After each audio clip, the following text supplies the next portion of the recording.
Welcome to the 80-20 Baseball Podcast. Strike! The 80-20 Coaching Masterclass, our weekly get-together where coaches go from new to good and good to great. Mastering the fundamentals and the art of coaching.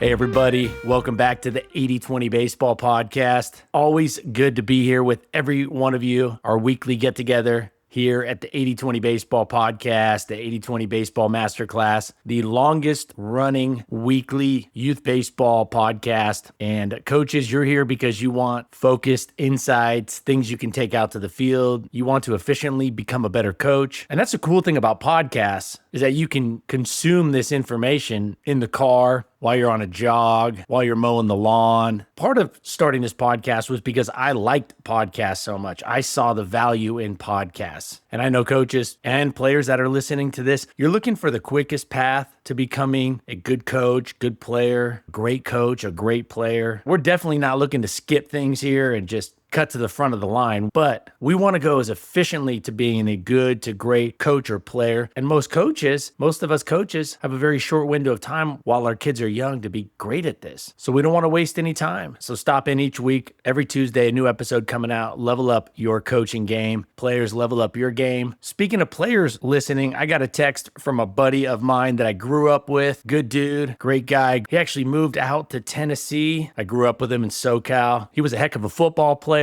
One of the best in Southern California for his grade. And he reached out and said that his son and him are taking in this podcast. And so that was a nice message to get. So I'm glad players are listening to this too. Talk about efficiency. Not only can we become better coaches by listening to this podcast, but by having our kids in the car listening at the same time, that skips a step of having to transfer this information to them. And I think kids would like this podcast insofar as I edit it to move fast. It's fast-paced, and I do that on purpose to get as much information across in an efficient, short time window for our busy lives. But I know that the fast-paced feel of the podcast would definitely interest players, or at least keep them dialed into the podcast better when they're listening in. Now, this episode is going to be a little bit shorter. Next week will be a little bit shorter. I'll be doing some traveling. I have a couple really good interviews lined up for the end of May. So we'll keep the solo episodes combined with the interview episodes. That combination seems to work really well. So the other day when I was out at the baseball field, saw 3 practices going on, and every single one of those practices, the drills that they were doing, leaving a lot of quality reps on the table with just some simple tweaks to the setup of those drills, of those routines. And it got me thinking, if our practices look like the rest of the practices in our league, in our area, or like the average practice, I promise you, we are leaving a lot on the table in terms of player development. In fact, in all my years, I have yet to be at a practice at the youth level, high school, college, and even pro spring training where I've seen drills that were fully optimized. Now, I've seen some amazing drills over the years, but even those were leaving a small percentage of quality reps on the table with some simple tweaks to the design. Now, I may be a geek about this, but I geek out on drill design because players like well-designed drills. Skill development loves well-designed drills. And by geeking out on drill design, it keeps the entire practice fun because we're constantly looking to iterate, to optimize. Doesn't mean we're going to be changing the drill every single practice or wholesale changes, although adding a little tweak every practice, probably not a bad idea at the youth level. Wholesale changes, you want to be a little slow to do that, but definitely from season to season. In fact, if this is your second or third season coaching, if one of your former players or former parents from your first season were to stop by your practice, it should look markedly different. It should look a lot better. And that starts by geeking out on the environment design, the drill design. Now, speaking of drill design and routine design, topic 1 today, we have 2 topics. Helicopter coaching. Helicopter coaching. In coaching, we don't want to be the absentee coach, the coach that's over in the dugout, the coach that's over visiting and talking about this, that, and the other. We want to be the coach that's coaching our players. More importantly, coaching up the design and the environment of the routines and things like that. I've mentioned this before, and I don't think I can say it enough. I believe there's this misunderstanding with helicopter parenting, helicopter coaching, that we should just be far away, out of the picture. I couldn't disagree with this more. But also, overcoaching, overcorrecting, giving feedback after feedback after feedback after every single mistake a team or player makes, that's actually probably worse. What we want to be is a helicopter that's quiet. We want to be a quieter helicopter, maybe like a drone, where we can be nearby, but we're not always being heard. So players prefer having their coaches nearby. They really do. What they don't want is the verbal micromanagement. So what I'm trying to get at here is proximity is not the problem when we hear helicopter parenting or helicopter coaching. It's not proximity that's the issue. It's the verbal micromanaging. Now, this ties into what I was saying earlier about drill design. How do you iterate and improve the environment, the drills, the routines, the throwing program, your dynamic warm-up routine, your batting practice stations? How do you improve that if you're not in the trenches? You can't do it very effectively that way. So I believe players prefer having us coaches nearby. I think it gives them a sense of safety, especially youth baseball. Not so much high school and definitely college and pro. That's not giving them that sense of safety at that age. But at the youth baseball level, they like to know the person in charge is nearby, the adult is nearby. What they don't want is verbal micromanaging. We have to be one without too much of the other. So coaches, proximity is important. You don't want to be so close that you're messing up the drill, of course, or getting bonked in the jaw with a ball. We don't want to be so close that we're getting smoked by a ball, but that's more about positioning and angles and geometry based off of the throws that are going on in that particular routine or which way the ball is being hit, etc. But we should be close. Our proximity is important. We should be close to the things going on, but we can't micromanage. A good rule of thumb: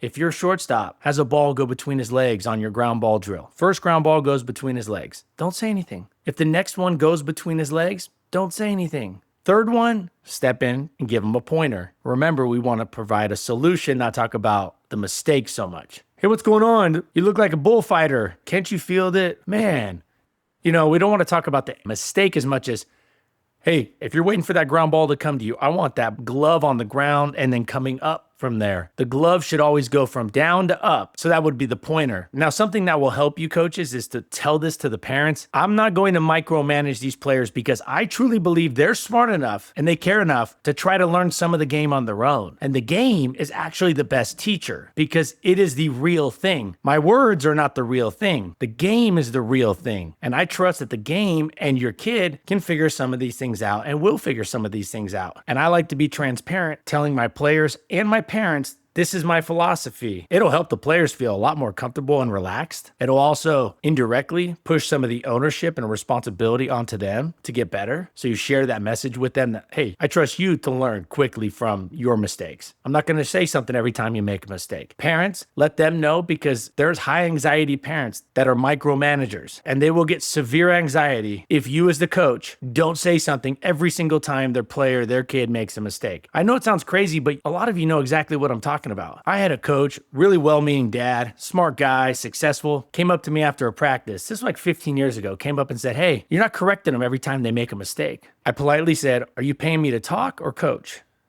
Are you paying me to get the players better or by the word?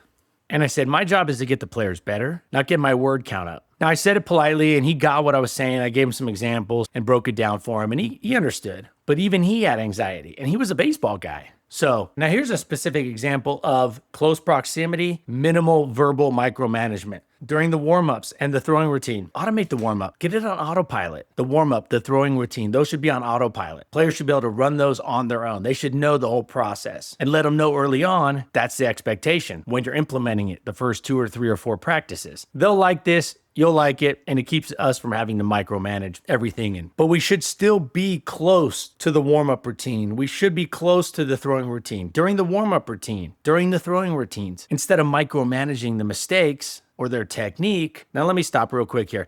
I'm not saying we shouldn't coach them up and give them some pointers, but I believe for every 3 times we want to interject and give our thoughts to our players and say something and correct them and give them feedback, I truly believe for every 3 times we want to do it, Doing it once out of those 3 is probably more effective. Worst case, you can always come back to it later. You can always talk about it later. It doesn't have to be in the moment. 10 minutes later, after practice, whatnot, you're like, that's something I should have brought up. That's something I should have coached up. Or if you see a pattern, I like to fix what I call flaw patterns or mistake patterns. Multiple mistakes, multiple flaws. That's when I like to interject and coach up the player if they haven't made the adjustment themselves, which is something I think we should be promoting. But for like example, during the throwing routine or the dynamic warm-up routine, we should be close. And this is a good time to connect, communicate with players on other issues, other things, connect with players, ask them how they're doing, build some rapport, share out some praise.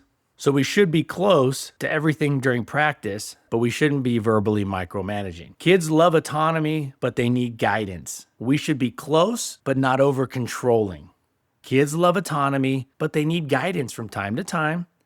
We should be close without being overly controlling.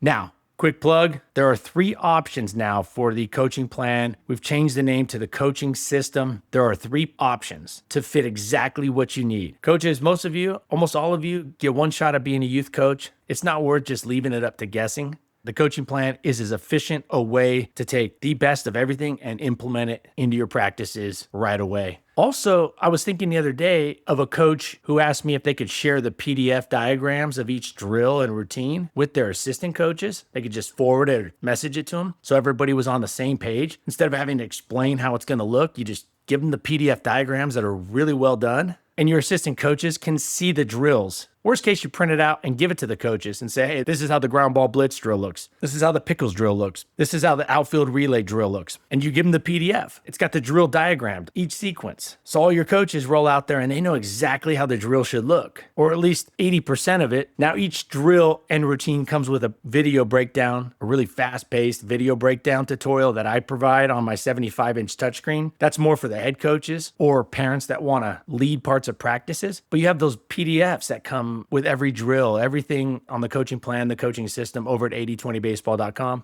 And a big shout out to all the coaches that are buying the coaching system. Big shout out to all of you. So one of the coaches who got the 80/20 baseball coaching plan, coaching system, asked me if it was okay if they could share the PDFs with their assistant coaches. I said, absolutely. And he told me, he's like, that's going to be a game changer because I can just send them the 3 PDFs for the 3 drills we're going to do at practice that day. And I roll out there, it just saves 80% of the headache of trying to implement a drill or a new drill on the fly with the rest of the coaches. All right, topic 2. Process versus results. The coaching world, especially the baseball coaching world, it loves to, for some reason or another, it's kind of the zeitgeist, the mindset, the paradigm. I think if enough people say a certain thing, then we start to think it's true rather than question it. Process versus results. The coaching world, especially the baseball coaching world, loves to make us choose either we should be a process person or a results person. The underlying message that I hear so often in the baseball coaching world is that process and results are enemies. They're opponents. You need to choose sides. But process and results are not opponents. They are teammates. And we know this. They're teammates. Our process or processes or processes and the results, they're teammates in the same loop. Of course, we need to trust the process and work the process long enough to get real feedback. But then in that loop, we need to let the results guide how we refine and adjust and iterate our approach, our process. Trust the process. After a sufficient amount of time, read the results, adjust, iterate, improve, repeat. We should not choose to be process people or results people. We should be both. In the teaching world, I've seen this a lot of process people. They're all in on the process. Not enough use of the results to guide the process. They're teammates. They're not opponents.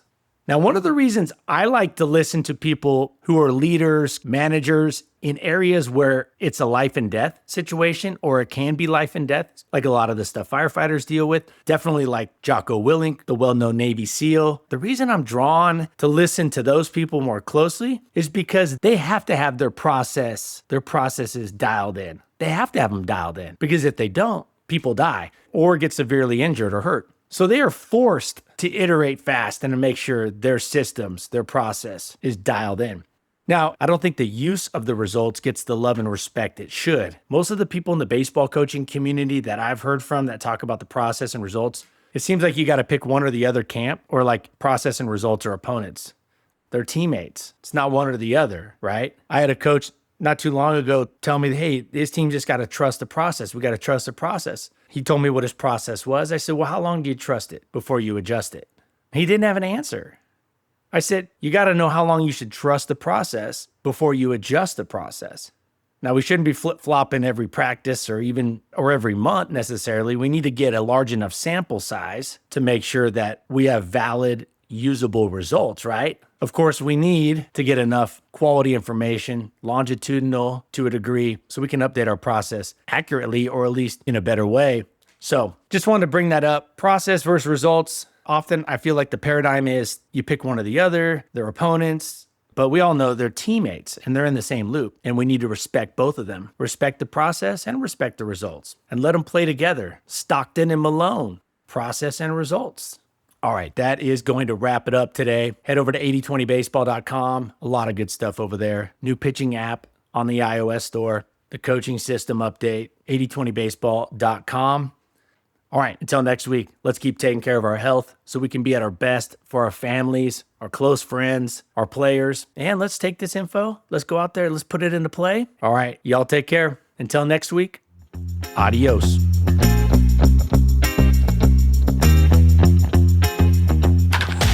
This has been the 80-20 Baseball Podcast, the 80-20 Baseball Masterclass. We got this. Now, let's take the field.